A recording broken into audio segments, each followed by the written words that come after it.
This is just a kind of a follow-up to the last video I did about the promise real quick, because I just wanted to properly explain why I felt certain things about the situation, because I don't feel like I explained it properly, because one, the video was a rant, and two, people kept giving me the same kind of response, so I feel like I wasn't clear about why I feel the way I do. So I just want to make this quick video to kind of basically break down my problem with the way the book is handling the situation. And just a disclaimer, I'm not comparing or using any other real life conflicts in order to work with this, because I feel like the conflicts that people have brought up, like the Israeli-Palestine issue and then the issue with the Native Americans, are a lot more complicated than the issue that's in Avatar: Last Airbender right now. And I'll explain why as we get into it, but I don't want to use that, because I feel like, because first of all, I feel differently about all those issues, and I feel like I just want to concentrate on this, because I feel like the issues is very laid cut. And hopefully in this video I'll explain well enough to explain why I feel that way, even if you guys disagree with me. So my whole issue is that the Fire Nation started this war. Sozin started this war against the rest of the other three nations. And right now during this war, they committed genocide against the air nomads. If Aang had not had children, if he had not had Tenzin, then there would be no more airbenders, and that line of bending would be extinct. And since Tenzin was their last child, you can imagine how when they had two children, one a waterbender and one a non-bender, how terrifying that probably was for Aang to think that, you know, he would have failed his people in that sense by not reproducing. So, and the same thing now with The Legend of Korra, how if Tenzin's children lose their bending or anything like that, that will also end. So right now, the air nomads as a bending group is pretty much always going to be in danger. There's no way that they can properly reproduce the way that they were to ever be like that before. So the Fire Nation did that. They tried to cleanse water bending from the Southern Water Tribe. Katara was the only bender left, because they had taken all of them in multiple raids and basically tried to they almost destroyed this Southern Water Tribe. We saw how it was in the flashback when we saw Hana, and then we saw how it was when we went up with Katara, and they ruined that. They tried to destroy the Northern Water Tribe, and they failed because of Aang. If Zhao had destroyed the Moon Spirit and they hadn't got their water bending back, they would have been screwed. They also had forces in the Earth Kingdom taking over other Earth Kingdom villages and other Earth Kingdom nations to slowly try and eliminate them and put themselves in a seat of control. And for all of those things that they've done, they are not having to do anything to make up for it. The only thing that we see in the novel of them being asked to do is to remove the colonists from the Earth Kingdom territories back to the Fire Nation.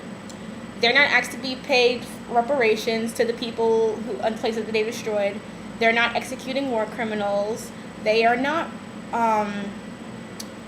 They're not trying to destroy the Fire Nation by breaking it down or removing, the government, which they would technically have the right to do. And because Zuko is Aang's friend, he will probably not have to deal with a lot of repercussions of what his people did.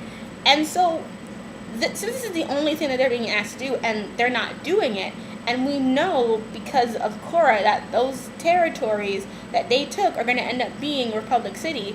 Basically, everything that the Fire Nation has done, they got away with it because they never had to face any consequences for their actions.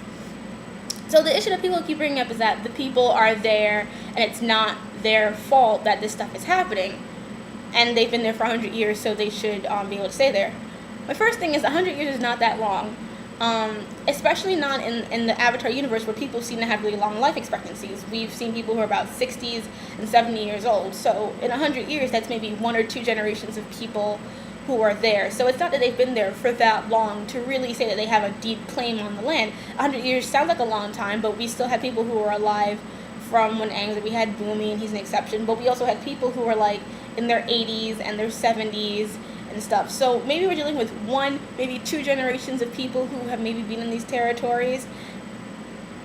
So that's one thing. The second thing is that even though they may not, people are saying that they may not have any part in the genocide, but that's not the point. The point is that they have gained things from being Fire Nation. The fact that they are in the Earth Kingdom is because of the war. The fact that they probably weren't ransacked is because they had soldiers who were protecting them and keeping them safe. That's because of the war. If Ozai had been successful and burned the rest of the Earth Kingdom to the ground, they would have benefited from that because they are Fire Nation citizens and they acknowledge themselves to be Fire Nation citizens. Therefore, they gain every privilege from being Fire Nation. But now that they've lost the war and they are being asked to pay some consequences for what the war has done, they all of a sudden want to be like, no, we should do what we want. First of all, that's not how it works. You know, you can't have all the privileges of getting gains up from war, but get none of the downfall when you lose. That just, to me, is ridiculous. And their claim to me is weak. They were there to start ethnically cleansing the Earth Kingdom, because that's what you do when you set up these colonies. You inbreed and you slowly, it's a type of warfare that you can use to slowly go in and have children and have people with people who are already settled there, so that you are getting rid of their culture and implanting your own. And just because, and the one female character who we're supposed to kind of relate to on the colonist side is just like, I'm an Earthbender, but I'm also a Fire Nation citizen. Well, if you're a Fire Nation citizen, then you have to deal with the repercussions of what the Fire Nation has done, because you're there because of what they decided.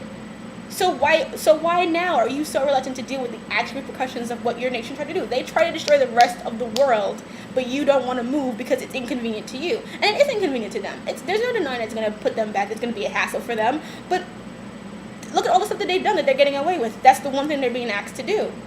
And if they want to stay there, then they should join the Earth Kingdom. If you want to stay in the Earth Kingdom territory and you want to do that, then cut your ties to the Fire Nation. If you don't want to be closing them, you don't want to have any repercussions, just like, we're not Fire Nation citizens anymore. We officially joined the Earth Kingdom. Done. And if they decide, that's to me is the best compromise. If they want to stay there, they have to agree to cut ties with the Fire Nation and join the Earth Kingdom. But that's how it's going to happen. They're gonna get away with genocide and, you know, attempted slaughter of how many groups of people because of what? The thing about it is, like, this storyline is being handled incredibly weakly because they want to make it very cut and dry, and I understand that it's complicated, but they're not. But the way they're presenting it, to me at least, makes the colonists look like they're entitled assholes. Because yes, it is sad that they are being held responsible for what their nation did, but they were already benefiting from what their nation did to begin. The rest of the Earth Kingdom would have burned to the ground around them. We never saw any of them trying to stop it. We never saw any of them try to, like, defend their fellow Earth Kingdom citizens. They're not. They are Fire Nation, and that's what they accept themselves to be. So then I say they deal with the consequences of their actions and go back to the Fire Nation. And I don't know. It's just to me, it just seems really ridiculous how much they're going to let the Fire Nation get away with. Because they probably might make them pay money at the most, but, like, they committed genocide. Almost successfully, with only one surviving person. They committed genocide, basically, and they're getting away with it. And they're asked to do one thing, and they don't want to do it. I call bullshit on that. And knowing that there's no one you can deflect the war on. The Fire Nation started it, point blank. It's not someone else did it. They started it, but they don't want to deal with the consequences of their actions. Nope. To me, that's my problem. So, those who disagree with me, go ahead. I don't see anything wrong if you disagree with me. I think that, like, I like the debate, I like the discussion. People are bringing up good points. Just that my whole thing is this: they aren't. So I feel like after what has happened, this is the natural course of what should go. Why shouldn't they have to deal with certain upsetting things, considering also that they have already done?